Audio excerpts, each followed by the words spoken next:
नमस्कार, मी आहे आदिती पाटील आणि मी आज इंस्टाग्रामवर विचारलेल्या एका प्रश्नाचं उत्तर देण्यासाठी हा व्हिडिओ बनवत आहे. तो प्रश्न असा आहे की मॅम, वॉटर थेरपीसाठी किती पोखी रुद्राक्ष यूज करतात आणि थेरपीला यूज करण्याआधी तो रुद्राक्ष कंडिशनिंग कसा करतात? If you know, please make video on this whenever you get time.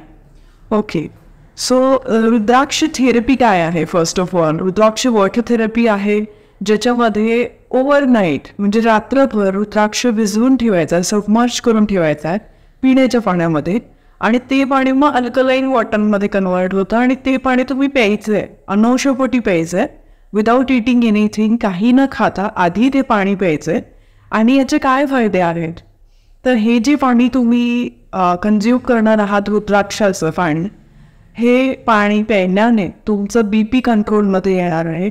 तुम्हाला ॲसिडिटीचा प्रॉब्लेम असेल, तुम्हाला कॉन्स्टिपेशनचा प्रॉब्लेम असेल, तर ही सगळी प्रॉब्लेम कंट्रोलमध्ये येणार आहे. तुमची बॉडी बॅलन्स होणार आहे, त्याच्यातले जे केमिकल्स आहेत, बायोकेमिकल्स आहेत, हे बॅलन्स होणार आहेत, संतुलित होणार आहेत.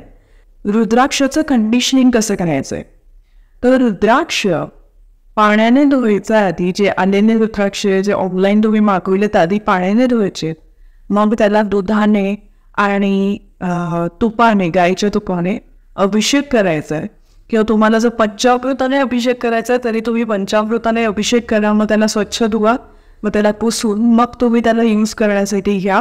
मग तुम्ही त्याला ओव्हरनाईट सबमर्ज करा पाण्यामध्ये आणि ते पाणी तुम्ही सकाळी प्या. मग ते तुम्ही काचेच्या ग्लासामध्ये घेऊ शकतात, काचेच्या जारमध्ये ते रुद्राक्ष तुम्ही टाका पाण्यामध्ये, किंवा तुम्ही जर तांब्याच्या लोट्यामध्ये, तांब्याचा तुमच्याकडे असेल, कॉपरचा जो तांब्या असतो त्याच्यामध्ये तुम्ही रुद्राक्ष टाकत असाल आणि पाणी मिळत असाल तरी काही हरकत नाही आहे. मग त्याच्यामध्ये कॉपरचे आयन्ससुद्धा तुम्हाला मिळतील आणि प्लस अल्कलाईन वॉटर म्हणजे हे सुद्धा तुम्हाला मिळेल. पूर्ण दिवस कॉपरच्या तांब्यातून पाणी नका पिऊ, मधूनच चांदीच्या भांड्यातून पाणी प्या, मधूनच कॉपरचं प्या, बजेच मातीच्या भांड्यामधलं पाणी प्या. कारण की तुमच्यामध्ये जे तत्व आहेत, इडा पिंगला आहेत, हे बॅलन्स झाले पाहिजे.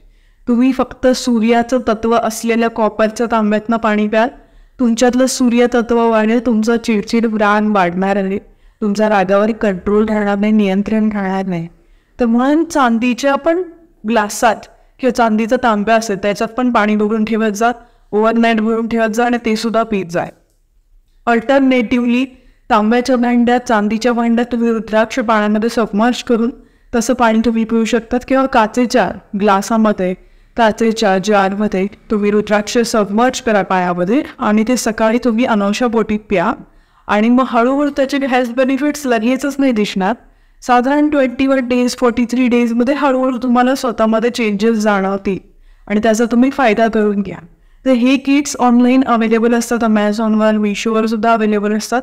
फक्त जेन्युइन कुठून आहेत ते बघायचं आहे. याच्यामध्ये 5 मुखी रुद्राक्ष, आयदर 3 रुद्राक्ष किंवा 6 रुद्राक्ष वापरले जातात.